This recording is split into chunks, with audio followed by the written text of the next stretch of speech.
It was Chicago, 1930. It had been 16 years since Billy Sunday conducted the last great citywide revival when a Mennonite pastor named A.J. Lehman gathered together a group of businessmen to conduct a series of downtown evangelistic events. In addition to Lehman, they were C.B. Hedstrom, J.S. Lincoln, Frank Sheriff, and Ernest Wadsworth. They called themselves the Christian Businessmen's Committee. Soon, a daily radio program was begun, broadcasting the gospel from the Grand Opera House over station WJJD, and CBMC groups soon were formed in other cities as well. The CBMC of Charlotte, North Carolina, felt an unusual burden of prayer.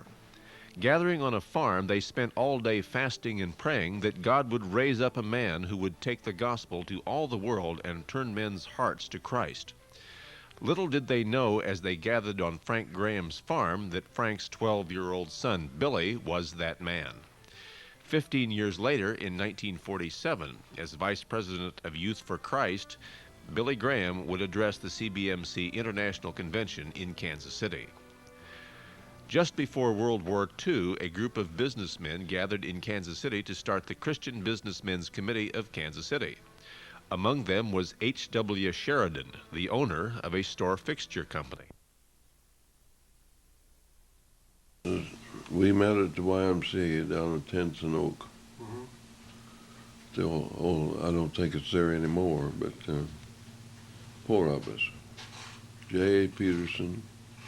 First time I ever met J.A. Peterson. And E.C. Alexander, who was a lumberman, had a lumber yard out on Swope Parkway out near the Blue River. And Warren Wheeler, who was a Philadelphian. He was the manager of the Cheris Garment Company. Women wore corsets back in those days. He had several states that he handled. So the 4 of us met there. We decided that we wanted to start the Christian Businessmen in Kansas City because there was nothing like that going, and we had contacts with our business, and we wanted to invite businessmen in once a week to have a dinner. And then we would have somebody give a testimony as to what Christ meant to them, and try to win men who are in business to Christ. We were dedicated, all of us, to what we were doing, and we felt the Lord had called us on our various occupations. One of the men whose life was changed by God through the early ministry of CBMC in Kansas City was Carl Bechtel, a machinist. Came out, bought his first ticket to the Christian Businessman. He got saved. Really, he got saved. He gave up all his business, and he'd go anywhere to give the gospel, wherever. And he was the one who started the Servicemen's Center. The Heart of America Serviceman Center was a long-time project of Kansas City CBMC. From its inception during World War II until its close in 1973, tens of thousands of young men were touched by the gospel presented by CBMCers at the center. Dick Chaplin, former chairman of the Downtown Committee, explains. Homer was a spark plug. He would never really become chairman of CBMC. He always too shy or modest to do that, and so he'd always shove the job on to me. But Homer is what I called a contact. Homer Anderson is what I call a contact man. By that I mean he's the fellows that were responsible for picking up the fellows at the reception center where the recruits were coming in for their physical. They'd stay overnight, and when they came in town, he'd go up there and pick the fellows up and take them down to the Servicemen's Center.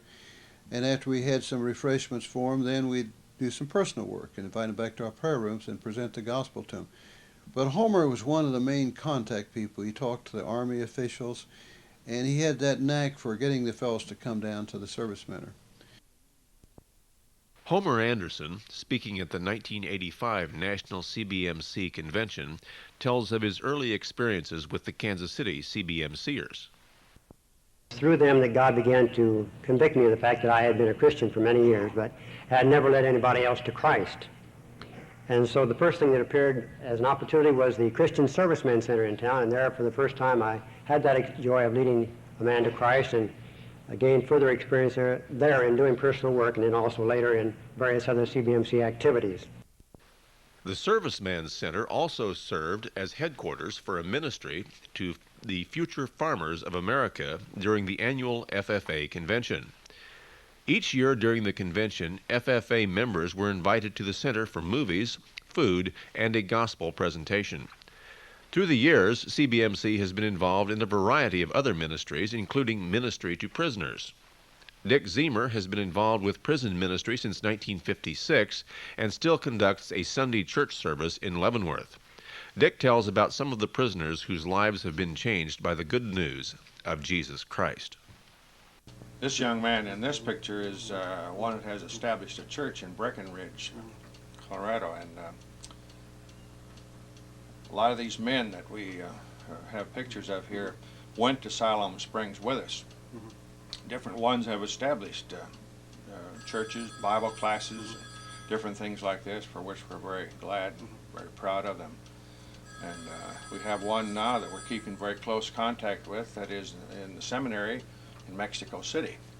And he is going to be an evangelist. His whole dream and hope is to be an evangelist in Mexico and the United States. In 1973, Homer Anderson established a plan to begin local community leadership breakfasts in every city in Kansas and Missouri with a population of 25,000 or more. The first one was the Joplin, Missouri Mayor's Prayer Breakfast, November 15, 1973.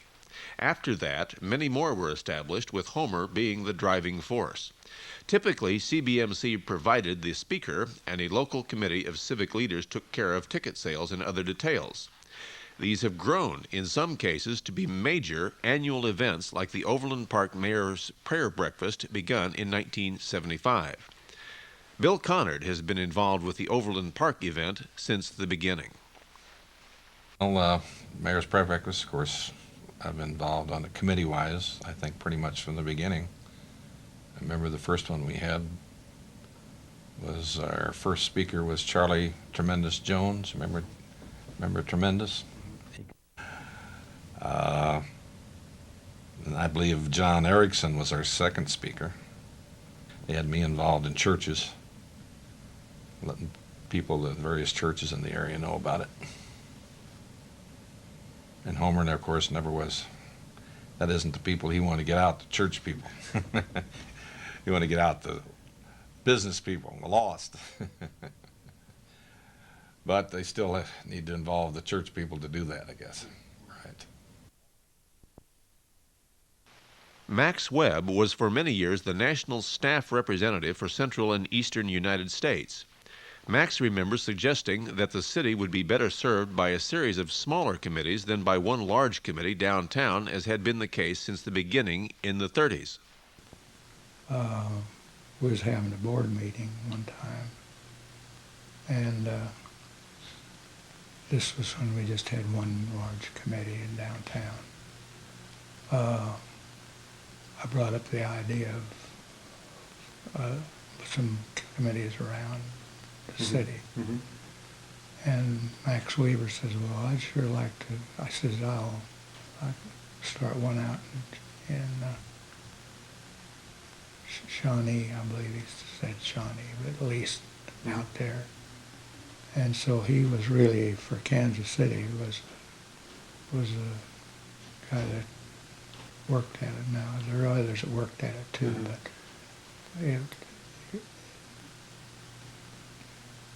Max it's Weaver. kind of, yeah, it's kind of a radical thing. There was quite a bit of opposition around. Really? Yeah. Well, you see, most of our members were old gray beards then. Max Weaver vividly remembers these new opportunities. 64, I went to work at the Servicemen Center and with the FFA boys. And that was my part of CBMC up till that point in time when they asked us to come to Johnson County to start a committee. And then I began to teach Bible and teach men to pray for men and begin to plan outreach luncheons. Of course, Homer Anderson was involved in all this also. And it was at that time we went to a convention in Cleveland where CBMC National decided to put together a program to reach businessmen through outreach luncheons and to put materials together and build materials to reach businessmen through the Timothy course, through outreach luncheons, through follow-up, through personal Bible studies and group Bible studies. And it was the convention in Cleveland that really turned even the downtown committee, in my opinion, into a committee to reach businessmen rather than all these extra arms or fingers that everybody was doing to reach people for Christ. And that doesn't mean they weren't doing a good job. They were doing a very good job. But it just allowed CBMC to concentrate on businessmen, put together the Timothy course and the teaching materials and the training materials and the big brown manual that would show exactly where we were going and how we were going to get there. And it focused our attention from being way out down to a fine channel to reach businessmen for Christ. And it was very, very effective. Max Weaver became the first full-time Metro director in Kansas City in 1986 under a program initiated by Max Webb called Metro 8080, an ambitious plan to place 80 new staff people in 80 major cities in the 80s. Throughout the years, tens of thousands of people have been touched by the ministry of Kansas City CBMC, but hundreds have been dramatically impacted. One was the son of founder J.A. Peterson, Gordon Peterson. That I think is, looking back, we had gone through some terrible financial struggles in the 70s, 1970s, and my father died in 72, and my brother died later, and as I began to search around for answers and I began to look towards the Lord, I remember I told the Lord, if he ever gets me out of this mess, I'll tell everybody I know about you. And I never thought I'd ever get out of that mess. And one day I woke up and realized that God had delivered us out of that mess. And so I began to think about what I had promised. And so I knew that I was not capable of telling everybody what had happened to me. But years ago I'd taken the Dale Carnegie course and really hadn't profited by it. But they had a guarantee then that if you weren't satisfied, you could have it again free. So I went back and said I really wasn't satisfied and I'd like to have another shot at that.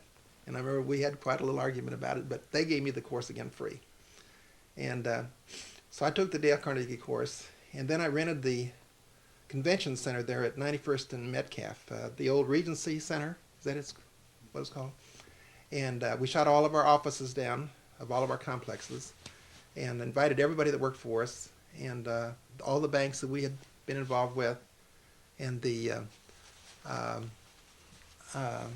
suppliers that we had been involved with, and a lot of people came.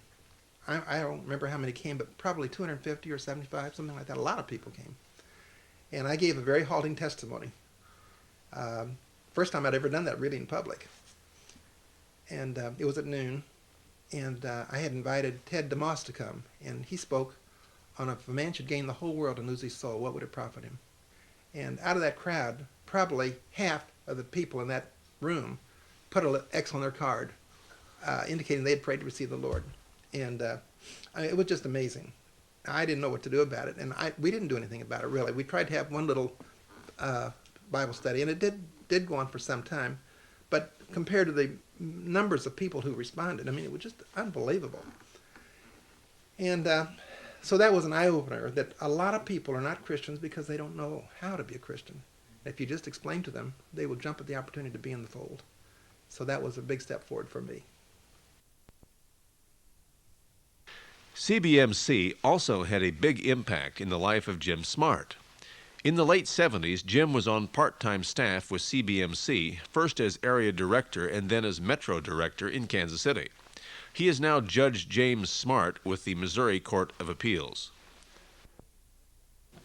CBMC has had a major role in me being the person I am today. The values that I hold were shaped, I believe, by God, but I believe that CBMC was a catalyst in helping me develop and formulate those values.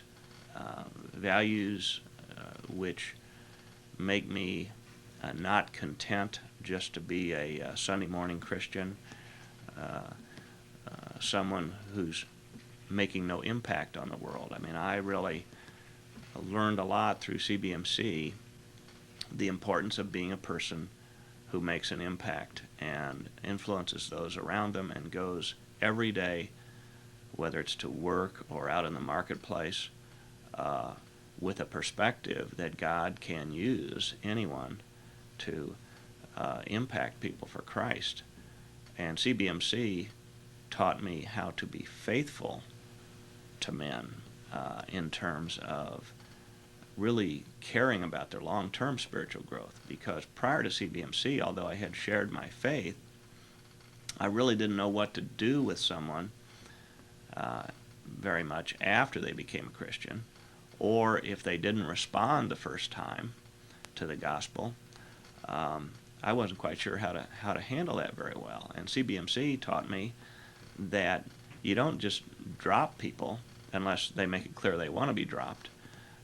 They may not respond the first time, but they may still be a fertile field. And if someone does respond, they need a lot of help in the Christian life, in getting started. And although I still have a lot to learn about that, I have been able to use these things in my ministry in the local church. I've been able to teach others, and as you know, we've had lifestyle evangelism training and living proof training we've used, and these things have been tremendous. And the conferences, the conventions of CBMC have played a tremendous role in my life. And one time I had an opportunity to spend a couple of days with Ted DeMoss, who at that time was president of CBMC. And that time with Ted was just very instrumental in helping me think through the values and the dimensions of my life that I was interested in cultivating for the long run. And I'm grateful to Ted for that opportunity, and believe that it's an impact in my life that I will never forget. In 1996, Max Weaver became part-time staff, and Jim and Louise Mathis became the full-time CBMC staff couple in Kansas City. I am grateful for the heritage of CBMC in Kansas City and for the faithful people who have in the past and continue to be a part of this ministry. I am thankful that CBMC has always been on the forefront of evangelism, willing to adapt the ministry to the changing culture. Louise and I believe that 21st century evangelism and discipleship will mean working not only with businessmen, but with their families as well. Helping couples prioritize their lives to put first things first. It'll mean building relationships over a long period of time with the intent of lifting one another up. Training Christians to be leaders in their churches and communities. Helping them point seekers to the Lord, and helping other believers grow in their relationship with Him and with each other. Here's the thing. It's unusual to see people doing missionary work right where they are. That was what we had in mind when we started, to do missionary work right where you are. See, there's people got hungry hearts all over.